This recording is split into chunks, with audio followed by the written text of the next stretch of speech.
ஒரு நாள் எங்கள் அப்பா வந்து நான் தான் ஹஸ்பண்டுங்கிற உண்மையை சொல்லிட்டார். அங்கே வேலை செய்கிற அத்தனை பேரும் என்னை கேவலமாக பார்த்தாங்க. நான் தான் இவளுக்கு துரோகம் பண்ணிட்டு தான் எல்லாரும் பேச ஆரம்பிச்சிட்டாங்க. அதுக்கப்புறம் அங்கே வேலை செய்ய பிடிக்காம அந்த கம்பெனியை விட்டே வெளியே வந்துட்டேன். இவ கெஸ்ட் ஹவுஸில் இருக்கும்போது நானும் எங்கள் அப்பாவும் மாறி மாறி போய் பேசினோம். இவகிட்ட மன்னிப்பெல்லாம் கூட கேட்டேன். அப்போ கூட வீட்டுக்கு வர மாட்டேன்ட்டா. தப்பு பண்ணலன்னா நீங்க எதுக்கு மன்னிப்பு கேட்கணும்? நீ என்னம்மா சொல்ற? அவங்க அம்மாவை பிடிக்கலன்னு சொன்னார்ல, அதுக்கு காரணமே அவங்க தானே. என்னை வாழவே விடக்கூடாதுங்கிறதுக்காக தானே அவங்க அப்படியெல்லாம் பண்ணாங்க.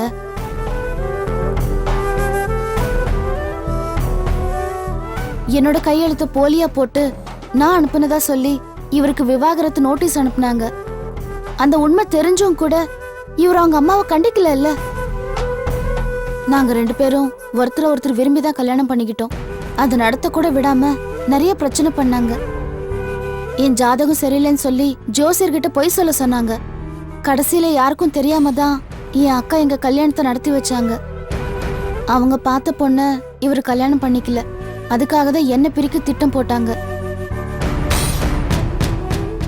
நான் கெஸ்ட் ஹவுஸ்ல போய் தங்குனது கூட என்னோட பாதுகாப்புக்காக தான். வேலையில கவனம் வைக்காம இவர் பண்ண தப்புக்காக தான் இவரை கண்டிச்சாங்க. அதுக்கு காரணம் நான் இல்ல. தப்பு பண்ணதெல்லாம் இவங்க அம்மா தான். ஆனா ஒரு நாள் கூட அவங்க என்ன பார்க்க வந்ததே இல்ல. அவங்க பண்ண தப்ப ஒத்துக்கவும் இல்ல.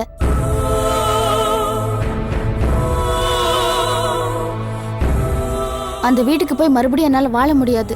எனக்கு டைவர்ஸ் கொடுத்துருங்க. ஏமா, டைவர்ஸ் என்ன கடையில வாங்குற பொருளா என்ன? கேட்ட உடனே கொடுக்கறதுக்கு? சட்டம் எப்பவுமே தம்பதிகளை சேர்க்கறதுக்கு தான் உதவி செய்யுமே தவிர பிரிக்கிறதுக்கு இல்ல. உங்க 2 பேர் பேச்சுல இருந்து ஒரு விஷயம் தெரியுது. மூணாவதா இருக்கிறவங்களாலதான் உங்களுக்கு பிரச்சனை வருது, உங்களுக்குள்ள இல்ல. கோபம்தான் உங்ககிட்ட பிரதானமா இருக்கே தவிர உங்களுக்குள்ள வெறுப்பு இல்ல. மனசு எப்பவுமே ஒரு நிலையில இருக்கிறது இல்ல. சூழ்நிலைக்கு ஏத்த மாதிரி அது மாறும். இப்ப பிரியணும்னு நினைக்கிற நீங்க நாளைக்கு சேரணும்னு நினைப்பீங்க. இப்ப அந்த எண்ணம் உங்களுக்கு இல்லைன்னாலும் உங்களுக்கு குழந்தை பிறந்ததுக்கு அப்புறம் அந்த எண்ணம் வரலாம். உங்களுக்கு கொஞ்சம் டைம் தரேன். முடிஞ்ச வரைக்கும் மனசை மாத்திக்க முயற்சி பண்ணுங்க. அப்பவும் மாறலன்னா அதுக்கப்புறமா பாத்துக்கலாம். முக்கியமா உங்களுக்கு தான் சொல்லணும் தம்பி. முதல் நோட்டீஸ் அனுப்புனது நீங்க தான். கொஞ்ச நாளைக்கு இந்த பொண்ணுக்கு எந்த பிரச்சனையும் வராம வச்சுக்கணும். இவங்களுக்கு நல்லபடியா குழந்தை பிறக்கணும். இவங்களுக்கு உடல் ரீதியிலயோ மன ரீதியிலயோ இடைஞ்சலை தரக்கூடாது. ஒரு விஷயம் சொல்றேன், 2 பேருக்கும் தான். கல்யாணங்கிறது ஏதோ 2 பேரை சேர்த்து வைக்கிற சடங்கு மட்டும் இல்ல. காலங்காலமா தலைச்சு வரக்கூடிய உறவு அது. இதுல யார் பெரியவங்க யார் சின்னவங்க அப்படின்னு எதுவுமே கிடையாது. நம்ம கண்ணுல எந்த கண்ணு பெருசு எடதா வலதா சொல்ல முடியுமா? அது மாதிரிதான் கணவன் மனைவியோட உறவு. அத புரிஞ்சுகிட்டா யாருக்கும் எந்த பிரச்சனையும் கிடையாது. மறுபடியும் சொல்றேன், அவசரப்படாம யோசிச்சு ஒரு முடிவெடுங்க. அந்த முடிவு நல்லதாவே இருக்கட்டும்.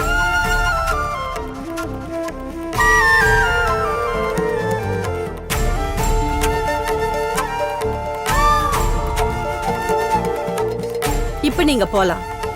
வரேங்க. Thank you ma'am.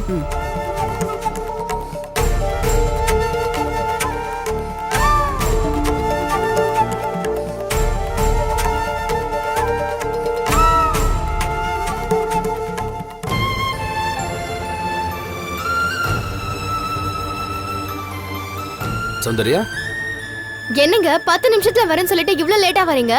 வர வழியில அர்ச்சனாவோட மாமனாரை பார்த்தேன். அவர்கிட்ட பேசிட்டு இருந்ததுல லேட் ஆயிடுச்சு. சரிங்க, அர்ச்சனா எப்படி இருக்கா? நல்லா இருக்காளாமா? இப்ப அவளுக்கும் திலீப்புக்கும் பிரச்சனை ஒன்றும் இல்லையேங்க? என்ன பேசுற நீ? பிரச்சனை இல்லைன்னா அவ எதுக்கு போய் கெஸ்ட் ஹவுஸ்ல தங்கணும்? முதலையாவது அவங்க 2 பேருக்குள்ள கோவம் இருந்தது. அந்த கோவம் குறைஞ்சதுன்னா சேர்ந்துருவாங்கன்னு நினைச்சோம். அவங்க என்னைக்குமே சேரக்கூடாதுங்கிற காரியத்தை தான் இப்ப பண்ணிட்டு இருக்காங்க. என்னங்க சொல்றீங்க? ஆமா சௌந்தர்யா, திலீப் விவாகரத்து நோட்டீஸ் அனுப்புனார்ல, அதுக்காக அவரையும் அர்ச்சனாவையும் கவுன்சிலிங்க்கு வர சொல்லியிருக்காங்க. ஓ, அந்த அளவுக்கு ஆயிடுச்சா? ஆமா, திலீப் நோட்டீஸ் அனுப்பியிருந்தாருல, விவாகரத்துக்கு சம்மதிக்க முடியாதுன்னு அர்ச்சனா சொல்லியிருந்தானா கேஸ் வேற மாதிரி போயிருக்கும். ஆனா அவ வேணுங்கிற மாதிரி தான் நடந்திருக்காங்க. கணவன் மனைவி 2 பேரும் சேர்ந்து வந்து விவாகரத்து கேட்டா அதை கொடுத்து தானே ஆகணும். அர்ச்சனா கேட்டாளா? கவுன்சிலிங்ல அவங்க கிட்ட திலீப்போட நான் வாழ மாட்டேன், எனக்கு விவாகரத்து கொடுத்துருங்கன்னு கேட்டிருக்கா. அப்பவும் அவ மாமனாரு அவகிட்ட போய் பேசியிருக்காரு. அப்ப கூட அவ கேட்கல. திலீப்பையும் அர்ச்சனாவையும் சேர்த்து வைக்க அவரு தான் போராடிட்டு இருக்காரு. நான் பேசினா மட்டும் பேசுறேன்னு சொல்றீங்கல்ல, இவ்வளவு தூரம் போயிருக்குல்ல, சக்தி நீ என்ன பண்ணிட்டு இருந்தாங்க? அவங்க தானே அந்த கல்யாணத்தை நடத்தி வச்சாங்க. அவளுக்குதான் அர்ச்சனாவோட தமயந்தி தான் முக்கியமா போயிட்டாள. நாம போய் அர்ச்சனாவை பார்க்கலாம் சௌந்தர்யா. அவகிட்ட பேசி அவளை எப்படியாவது அந்த வீட்டுக்கு போக வைக்கலாம். டைவர்ஸ் நோட்டீஸ் அனுப்புனது திலீப்போட தப்பு தான். ஆனா அவர் தப்பானவர் இல்ல. அவர்கிட்டயும் நம்ம பேசலாம். கவுன்சிலிங்ல என்ன சொன்னாங்களா? டைம் கொடுத்துருக்காங்க. 1 வருஷம் கழிச்சு வர சொல்லிருக்காங்களாம். அந்த 1 வருஷத்துல அவங்க மனசு மாறலனா அப்புறம் விவாகரத்து தரறதா சொல்லிருக்காங்க. ஐயோ, அவ்வளவு தூரம் விடக்கூடாதுங்க. அவளை போய் நம்ம உடனே பார்க்கணும். வாங்க பாட்டி. ஏய் சௌந்தர்யா, நீ திருந்தவே மாட்டியா? இப்ப எதுக்கு என்ன திட்டிட்டு இருக்கீங்க? சக்தி இங்க வரும்போது என்னடி சொன்ன? வீட்டுக்கு வந்து கண் கலங்குறா. அவங்க பண்ணிட்டு வர தப்பதான் சொன்னேன். பாட்டி, தமயந்தி அந்த வீட்டுல இருக்க கூடாதுன்னு தானே சொன்னீங்க. அதுக்காக தானே அவங்க கிட்ட கோச்சிக்கிட்டு கோயில்ல போய் உட்காந்தீங்க. இப்ப அவளை கூட்டிட்டு சக்தி இங்க வந்தா. அந்த கோவத்துல தான் சௌந்தர்யா சக்தியை திட்டினா. எங்களை பார்க்க வர்றதுன்னா அவளை மட்டும் வர சொல்லுங்க. தமயந்தி எல்லாம் இங்க வரக்கூடாது. நானும் அதையே தான் சொன்னேன். சக்தி தான் கேட்கல. யார் சொல்லி தான் அவ கேட்கறா? நீங்க சொல்லி கேட்கறதுக்கு? அப்ப தமயந்தி வச்ச வினையத்தான் இப்பவும் அர்ச்சனா அனுபவிச்சுட்டு இருக்கா. இப்ப அவளுக்கும் திலீப்புக்கும் விவாகரத்து வரைக்கும் போயிருக்கு. ஐயோ, கவுன்சிலிங்ல அவங்களுக்கு 1 வருஷம் டைம் கொடுத்துருக்காங்க. என்ன மௌலி சொல்ற? ஆமா பாட்டி, அர்ச்சனாவோட மாமனார் தான் இதை சொன்னாரு. இவ்வளவுத்துக்கும் காரணம் அந்த தமயந்தி தானே. அவளும் மங்களமும் சேர்ந்து தானே அவளும் பண்ணாங்க. திலீப்போட அம்மா மனசை விஷமாக்கி அர்ச்சனாவை பிரிக்கணும்னு நினைக்க வச்சுட்டாங்களே. இப்ப அவளை உங்க வீட்டு மருமகளா வேற ஆக்கிட்டீங்க. எங்க அப்பா வளர்த்த பொண்ணுதான். ஆனாலும் அவரோட குணம் தமயந்திக்கு சுத்தமா இல்ல. அவ இருக்கிற இடத்த அழிக்க பாக்குறவ. அண்ணி ஏன் பாட்டி இப்படி ஆனாங்க? அவ மேல அப்படி ஒரு பாசம் பொங்கி வழியுது. அதே மாதிரி அண்ணன் அவ்வளவு சலுகை கொடுக்கறாரு அவளுக்கு. ஆபீஸ்ல என்னால வேலை செய்ய முடியாம போனதுக்கு அவதான் காரணம். அவளை நான் தப்பா பேசினேங்கிறதுக்காக தலையில தண்ணி ஊத்தி என்ன தலை முழுகிட்டாருல. கூட பிறந்த அண்ணன் பண்ற காரியமா பாட்டி இது? தப்புதான். ஆனா இதை யார் சொல்றதுன்னு தெரியலையே. எனக்கு தெரிஞ்சு நீங்க 2 பேரும் அங்க வந்துட்டு போறது நல்லது. நாங்களா? ஆமா சௌந்தர்யா, பிரேமோட மனசு மாறணும்னா நீ அங்க வரணும். பக்கத்துல வந்துட்டேல, இனிமே படிப்படியா உள்ள வரணும். அப்பெல்லாம் வந்தியே எதுக்கு? சொத்தை கேட்க தானே. இந்த வீட்டோட பத்திரம் இருக்கு, இத நீயே வச்சுக்க. உனக்கு எப்ப வேணும்னாலும் இதை உன் பேருக்கு மாத்திக்க. வேண்டாம் பாட்டி, எனக்கு இதெல்லாம் வேண்டாம். இதெல்லாம் நீங்களே வச்சுக்கோங்க. அப்ப வீட்டுக்கு வருவல்ல? இல்ல பாட்டி, அந்த எண்ணம் எனக்கு சுத்தமா இல்ல. நானும் சரி இவரும் சரி இங்கதான் இருப்போம். எங்களுக்கு ஒரு வேலை கிடைச்சிருச்சுன்னா நாங்க இங்க இருந்து போனாலும் போயிடுவோம். எங்களை பொறுத்த வரைக்கும் நாங்க மட்டும்தான் எங்களுக்கு. இதை எங்க அனுபவத்துல நல்லா புரிஞ்சுக்கிட்டோம். நாங்க அங்க வரமாட்டோங்கிறதுக்காக நீங்க இங்க வரக்கூடாதுன்னு இல்ல பாட்டி. நீங்க எப்ப வேணாலும் வரலாம், எப்ப வேணாலும் போலாம்.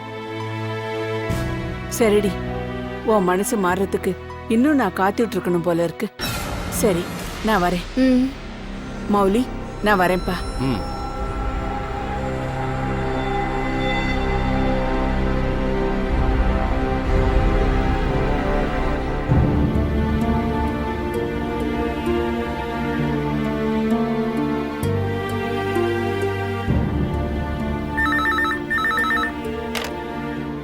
ஹலோ மேடம், ராஜதுரைங்கிற ஒருத்தர் உங்களை பார்க்க வந்திருக்காரு மேடம். வர சொல்லுங்க. Okay madam. ஓகே.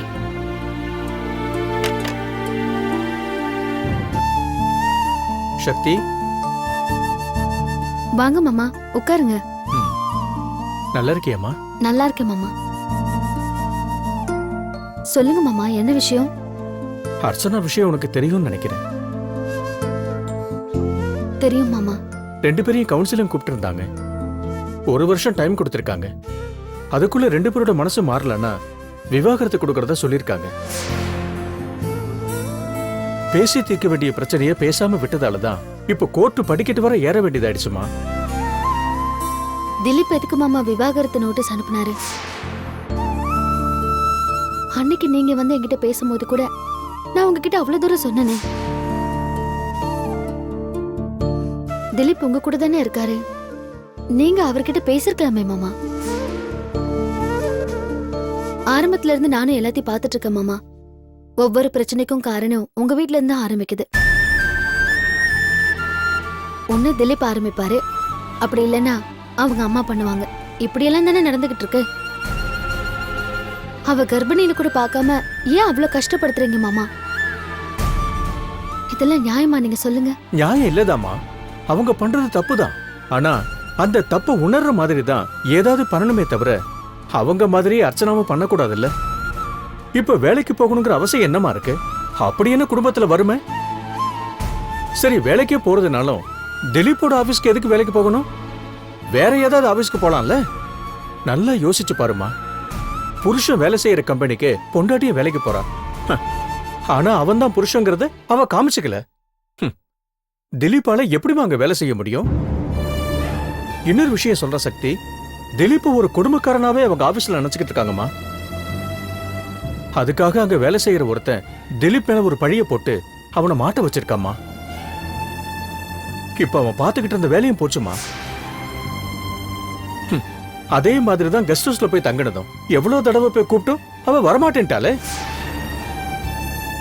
திலீப் மேல கோவப்படுறதுக்கு முன்னாடி அவ வேதனையை புரிஞ்சுக்கணும் இல்லையா?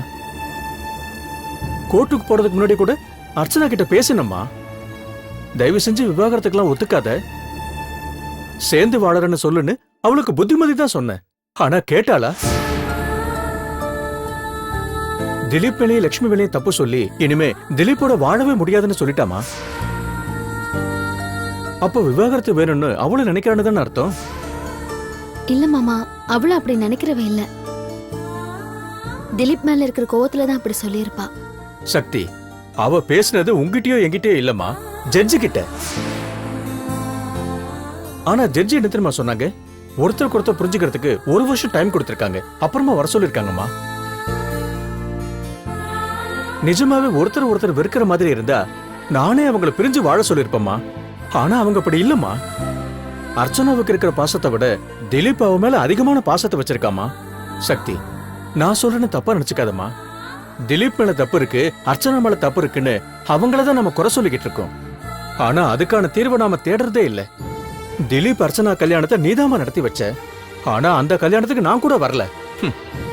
ஆனா அதுக்காக நான் வருத்தப்படல, சந்தோஷம்தாமா பட்டேன். என் பையனோட விருப்பத்தை என்னால நிறைவேற்ற முடியலமா, நீ நிறைவேத்தின. உண்மையிலேயே உன்னை நினைச்சு ரொம்ப பெருமைப்பட்ட சக்தி. கல்யாணத்துல காட்டின அக்கறைய அதுக்கப்புறம் விட்டுட்டியம்மா. இல்ல மாமா, அப்படியெல்லாம் ஒண்ணும் இல்ல. அதுக்கிடையில எனக்கும் சில பிரச்சனைங்க இருந்தது. அது எல்லாமே உங்களுக்கும் தெரியும் தானே? தெரியுமா, எனக்கு எல்லாம் தெரியுமா. என்னதான் அவசரமா ரோட்ல போய்கிட்டு இருந்தாலும் ரோட்டோரம் யாரும் அடிபட்டு கிடந்தா 1 நிமிஷம் நின்னு அவங்களுக்கு உதவி பண்றது இல்லையா? அப்படியாவது அர்ச்சனாவை நீ பாத்துருக்கலாம் இல்லையாமா? நான் ஒன்னும் அவகிட்ட பேசாம இல்ல மாமா. நான் அவகிட்ட பேசிட்டு தான் இருக்கேன். ஆனா என்ன சொன்னாலும் அவ கேட்கவே மாட்டேங்கிறா. அதுக்காக அவளை அப்படியே விட்டுற முடியுமா? ஆனா நான் அப்படி விடலம்மா. இப்ப வரைக்கும் நான் போராடிக்கிட்டு தான் இருக்கேன். அதிகபட்சம் இன்னும் 6-7 மாசம் தாமா. அதுக்கப்புறம் அவளுக்கு குழந்தை பிறந்துடும். அப்போ அந்த குழந்தையோட போய் கெஸ்ட் ஹவுஸ்ல தங்க முடியுமா சொல்லு? யோசிச்சு பாருமா. சக்தி, கல்யாணமே ஆகாம ஒரு பொண்ணு இருந்துடலாம், அவளுக்கு நேரம் சரியில்லைன்னு சொல்லிடுவாங்க. அந்த மாதிரி விதவையாவும் இருந்துடலாம், விதின்னு சொல்லி அவளையும் விட்டுருவாங்க. ஆனா ஒண்ணு சக்தி, கல்யாணமான ஒரு பொண்ணு வாடா வெட்டியா இருக்க கூடாது. பாக்குறவங்க எல்லாம் ஆளுக்கு ஒரு கதையை உருவாக்குவாங்க. அப்படி ஒரு நிலைமை அர்ச்சனாவுக்கு வரணுமா சக்தி? கண்டிப்பா வராது மாமா. அப்படி வரவும் கூடாது. ம். மாமா, நான் ஒன்னு சொல்ற கேக்குறீங்களா? சொல்லுமா.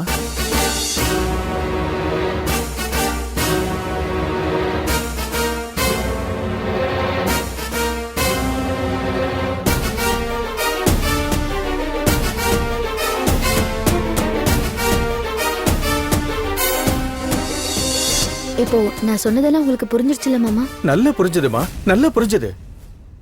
கடைசியா இந்த முயற்சியை நான் பண்றேம்மா, நிச்சயமா பண்றேம்மா. சரிங்க மாமா. நான் கிளம்புறேம்மா, வரேன். சரிங்க மாமா, வரேன். போயிட்டு வாங்க.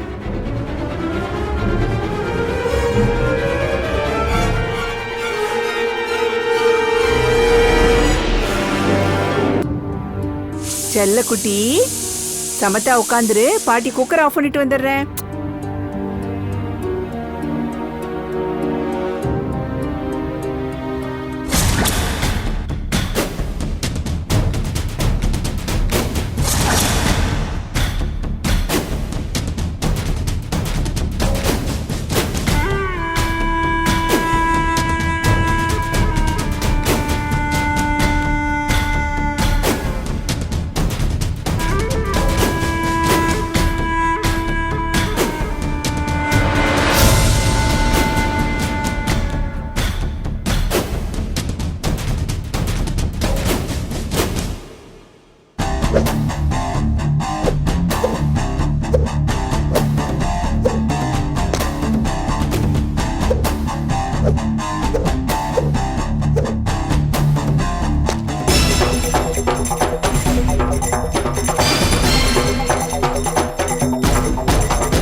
யாரு? தாமோதரா, குடு குடுண்ணா, குடுன்னு சொல்றேன்ல, குடு, குழந்தைய குடு.